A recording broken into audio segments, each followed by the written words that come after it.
नमस्कार. आत्ताच मी त्या नालायक हिंदुस्थानी भाऊचा व्हिडिओ पाहिला. त्यानं त्या व्हिडिओमध्ये कोल्हापूरकरांच्याबद्दल अपशब्द काढलेत, शिव्या दिलेत.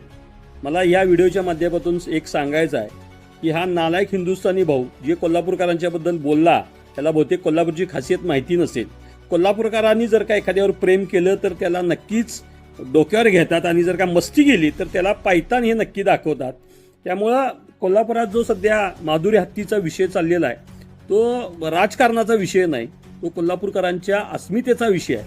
कोल्हापूरकरांनी किंवा त्या नांदणी गावानं या हत्तीवर प्रेम केलेलं आहे आणि हे प्रेम आम्ही सोशल मीडियातून दाखवून दिलं.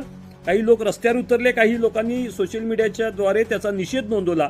पण सर्वांचीच इच्छा आहे की तो हत्ती कोल्हापूरमध्ये परत यावा. तू ज्या अंबानीची सुपारी घेऊन जो बोलतोयस ना, तो अंबानी तुझा बाप असेल, आमचा कोल्हापूरकरांचा नाही. त्यामुळे तू स्वतःला हिंदुस्थानी भाऊ नाही तर भाडकाऊ भाऊ म्हटलास तरी चुकीचं ठरणार नाही.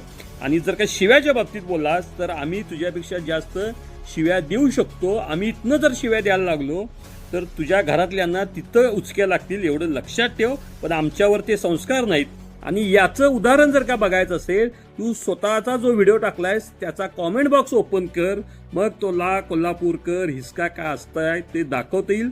आणि जर तू म्हटलायस की या हत्तीसाठी कोण राजकारण करते वगैरे वगैरे वगैरे, जर काय चांगल्या गोष्टीचं राजकारण होत असेल आणि राजकारण करून जर का तो हत्ती परत येते असेल तर त्या गोष्टीचं स्वागतच केलं पाहिजे. त्यामुळे दुसऱ्याच्या सुपाऱ्या घेऊन कोल्हापूरकरांच्या नादाला लागू नको. पराडाला सुद्धा आम्ही कोल्हापुरी हिसका दाखवलेला आहे.